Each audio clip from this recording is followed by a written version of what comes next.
Hello everybody, welcome. I'm Shiloh and today I'm going to walk you through executing a knit one long stitch. The knit one long has become one of my favorite decorative stitches. I first saw it in a series of hat patterns created by Hunter Hammerson and have since become a little fascinated by it. So this is a sample of the beginning of my Numara Shawl pattern. And in that pattern, this is how that stitch is placed. So I knit to where the pattern said to, and then the instructions say to knit one long in the second yarn over down and to the right. So I'm just going to go ahead and insert my needle and knit that yarn over as if it was a stitch.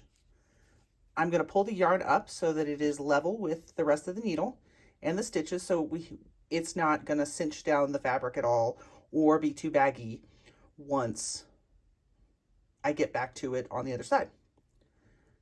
I kind of place my thumb right there at the base of that so that that stitch doesn't get cinched in any way and kind of stays in place until I finish this the stitch that follows.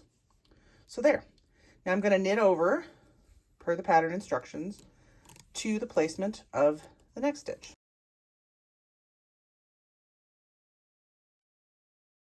To 10. So the second knit one long on this row is placed, let me get that little stitch marker out of the way, is placed in the second yarn over down and to the left. So going backward is a little bit more fiddly because you run the risk of some of these other stitches popping off, but you do the same thing. You insert that needle into the designated space and carefully pull it out and elongate that stitch until it matches the height of the rest of the row.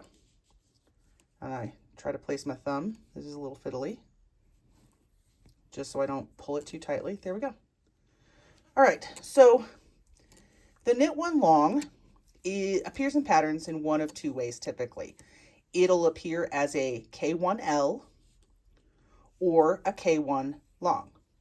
I typically use K1 long because that standalone L, I think, could be confused with a left, and the action isn't left at all. It's a long.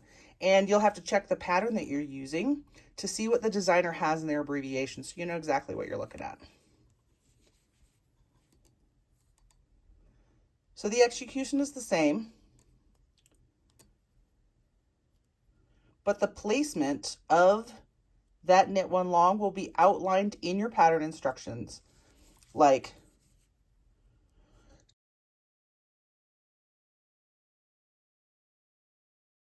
I'm going to go ahead and work back because I want you to see how the stitch is resolved. So a K1 long can be used in two ways. One, it's a decorative element, and if you just want it to be decorative, then on the back row, you could purl it together, knit it together, whatever works with the instructions. But in the case here, I'm actually using it as a standalone increase. So when I get to it on the back of my work in the Numara Shawl, I'm just going to, I'm going to purl it like I do the rest of the stitches in this set of instructions so that I actually can take advantage of that increase factor.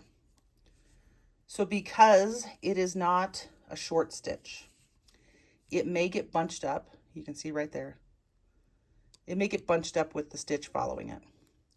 So you got to be a little bit careful so that you just pick it up and work it as its own stitch. And the same goes for the other side as well.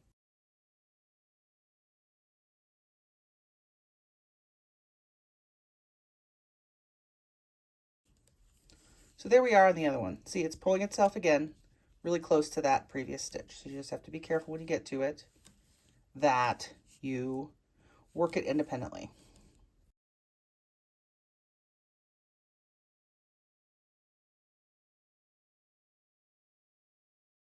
All right, so we've gotten to the end of this row. I'm going to go ahead and turn this over, move the shawl over onto the cable so that I can show you. There we go.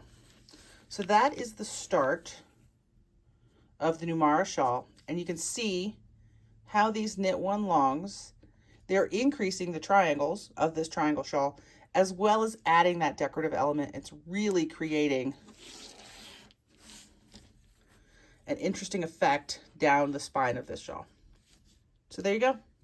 That's the knit one long. Thank you.